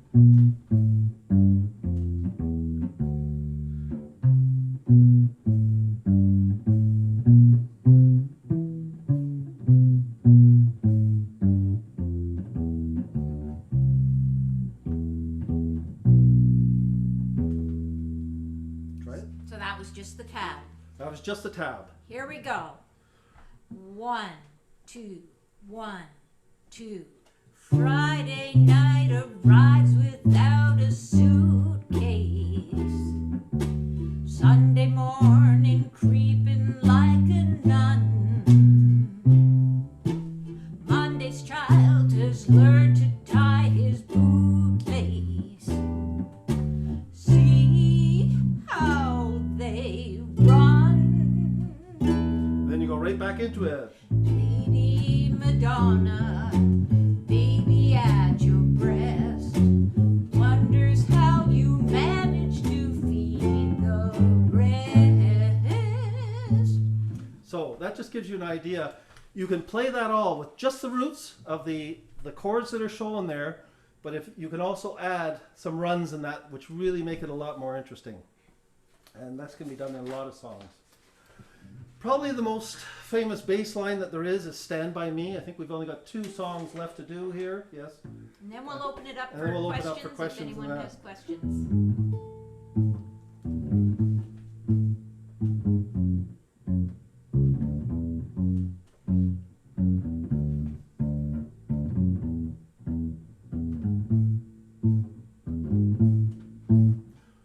Everybody's familiar with that bass line, right?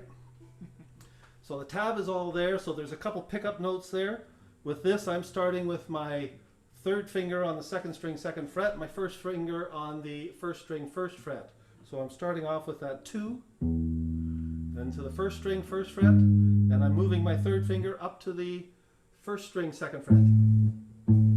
Put it back down onto the 2nd string, and then you walk down 2, 1, 4 on the 2nd string, and then an octave. Your octave, your root. You're going down to your root. So 2nd string 4th fret down to the 3rd string 4th fret, and then back up to the 2nd string 2nd 4. Where are we there? 4. And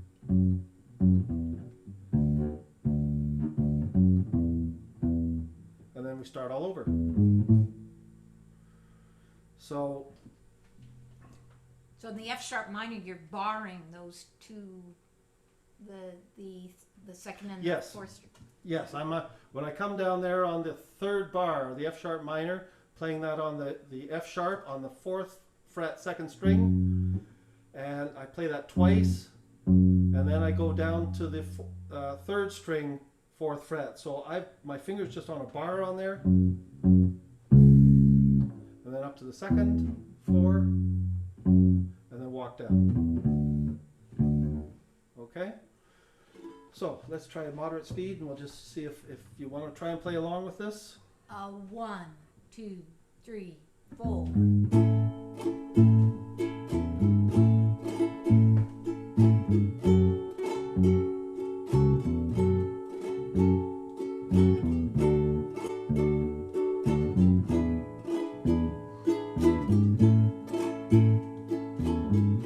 This goes on throughout the whole song. When the night has come and the land is dark and the moon is the only light we'll see, no, I won't be afraid. Oh, I won't be afraid. Just as long as you stand by me.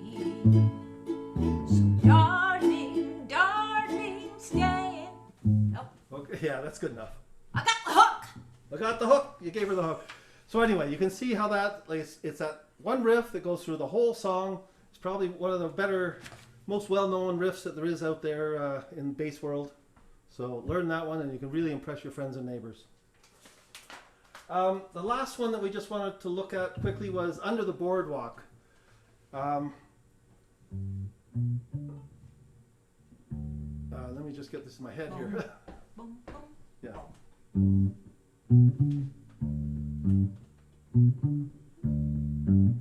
So, starting on the 1st string, open.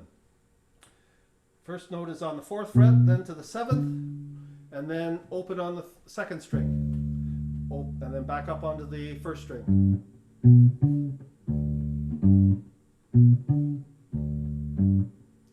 And So then for all the G's, it's like that. for all the G's, it's like that. And when we go on to the D's, now for all the G's, because the 1st string is a G, so that's our root. Now when we get into the D7s, we go down to the D string, which is the 2nd string, and that's your root. So you start off there. The only place it gets a little bit different and a little more complicated is when you go to the C but you'll notice that we're using the same sort of thing as what we did in our Hound Dog and it's like our walking bass line there, where we start off on the 3rd string 3rd fret, we go to the 2nd string 2nd fret and use your 3rd finger to bounce up to the 5th fret. The only part that's a little bit more difficult is getting down to that low G, 4th string 3rd fret. So there's a bit of a stretch that goes on in there. You can either do that with your 2nd finger or bounce down with your 3rd finger, but again, this gives you a bass line that's running underneath under the boardwalk. So we'll just the first verse? Yeah, sounds good. Okay. 1, 2, 3, 4. Oh, when the sun beats down and burns the tar upon the roof, and your shoes get so hot you wish your tired feet were fireproof. Under the boardwalk, down by the sea, yeah, on a blanket with my baby is where I'll be. My fingers were slipping there. I must be getting tired too. So if I'm getting tired, you're getting tired. And that's, we have no more examples to show you. But anyway, that is just to give you some idea of using roots and fifths, using the bass as something to underline what we're playing, and trying to look at the chords that you're going to be working with or playing along with, that the ukulele is playing. Look at the chords and see what notes you can find in there that will allow you to give some interest as you're walking down, and it just makes it more fun, more interesting, both for you as the bass player, but also for the rest of the group, because they hear these little licks going on around them. Jim wants to know when the next session is, Mark. Next bass session? I don't know. We don't know. What about questions, Mark? What do you want to... Do we have any questions that came through on chat? No. And there aren't any hands raised. Okay.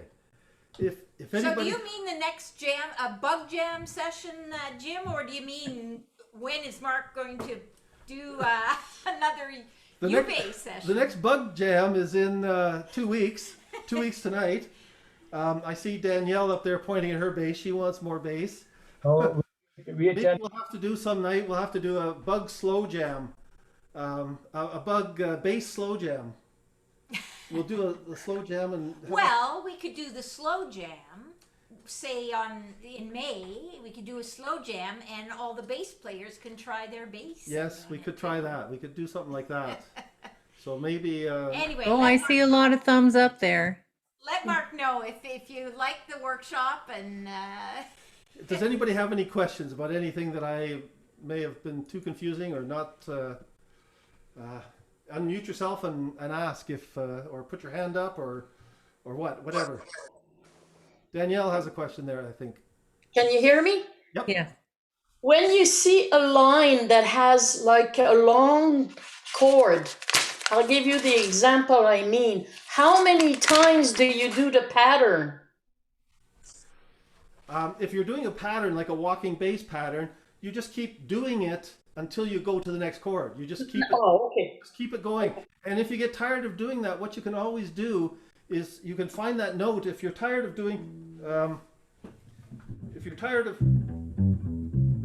that and you want to break, just stay on the C and pedal. This is called pedaling. If you just love it. Thank you. okay. Connie has a question. Yeah. Yeah, thanks, Mark. Do you always use an amplifier when you're playing your bass, or do you sometimes, like depending on the size of the group, would you just play it without being amplified? If I'm playing in a group, I will play it being amplified, because otherwise, if even a small group, like half a dozen people, they're not going to hear the bass. So you'd be doing it just for yourself. But if you wanted to help anchor the group, you're going to need a bass, and you don't need to turn it up loud, because the bass line will travel. it will go. Your neighbors next door will hear it. But if you're playing, and even a small group, Even a small group, and if you're performing, Connie, in a small group for an audience too, not even a big audience, but if you're spread out on a stage or something, I need to be able to hear. Mark needs to be able to hear me, and there's a sound difference, like the delay in the sound. So I need to be able to hear him. He needs to see me. And 2 years ago at Midland, I made the mistake of I had a wireless connection, and I went to the back of the hall, and I was playing back there, and Susan, we were too far apart, and the delay in the sound, it didn't work. Yeah. So better to be plugged in. yeah. Okay. Okay, great. Thank you. Paul from Godrich, you have. Hey, how you doing? Good. I just want to say thanks for doing this. It's been a crazy year, and I think because of all these groups that are doing the Zooms and the Facebooks and all that stuff, my ukulele skills and everything has just exploded. Was what it could have been, I guess. So it made me stay here and do it. I just wanted a little tip that I use with the bass, especially, is the ukulele play-alongs are fantastic because you can listen to the music, you got the chord charts floating by, and you can just sort of muddle along and start off, like you said, with the root notes and then start doing the fill-ins. I played bass a bit when I was in high school, never had any theory, so it was interesting to find out what I'm doing actually in theory. Yeah. But Naturally to you. that's all I want to say. Thanks, and there's a gazillion play-alongs. You find one in the key you like, and then you just play along. Yeah. Okay. Well, thanks, Paul. Good tip there. David, you have a. Yeah, Mark, if you were buying a small amp to carry around with you when you took your bass around, would you buy something that was designed as a normal guitar amp, or is there an amp that would be optimized for bass?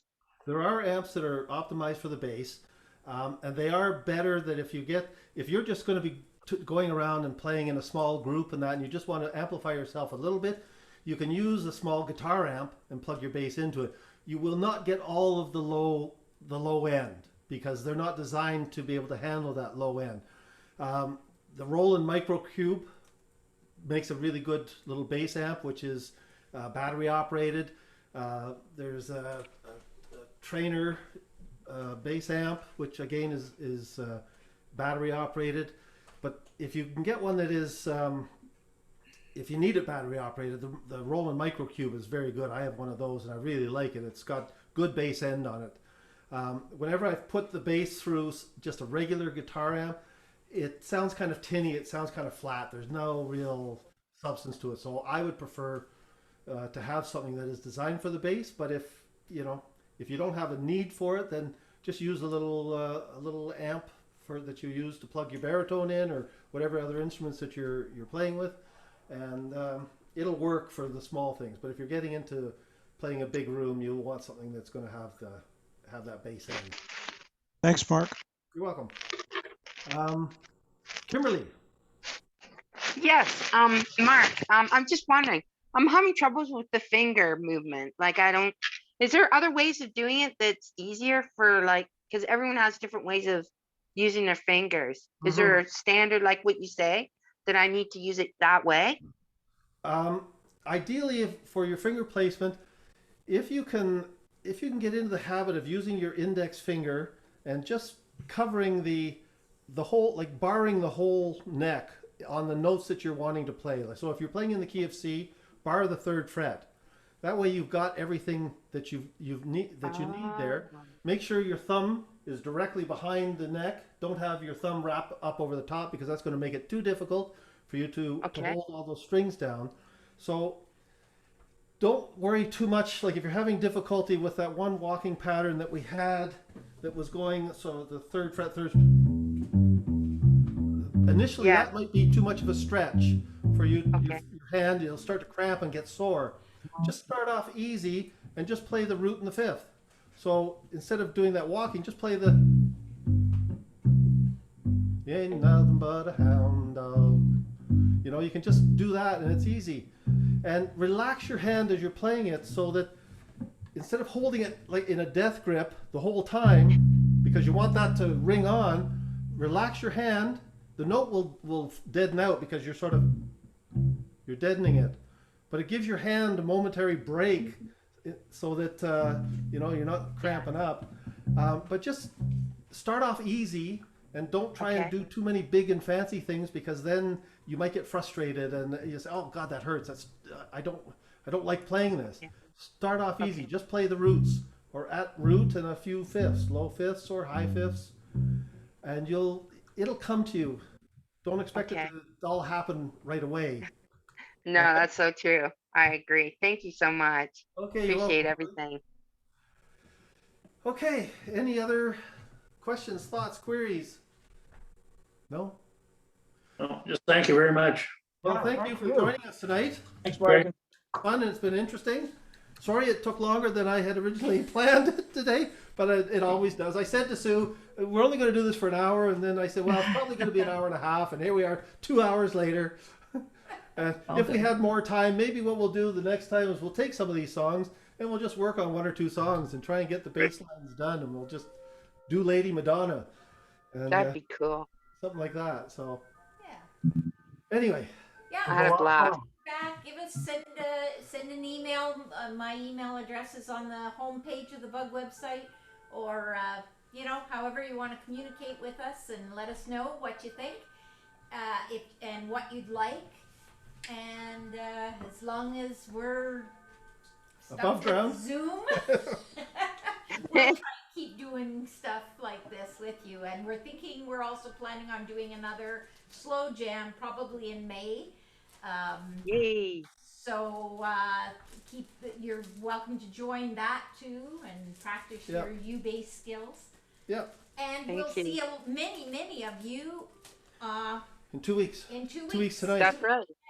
For the Bug Jam. So Thank you so much, Sue and Mark. good night, everybody. Thank you very much. Thank you. Bye now. Bye-bye.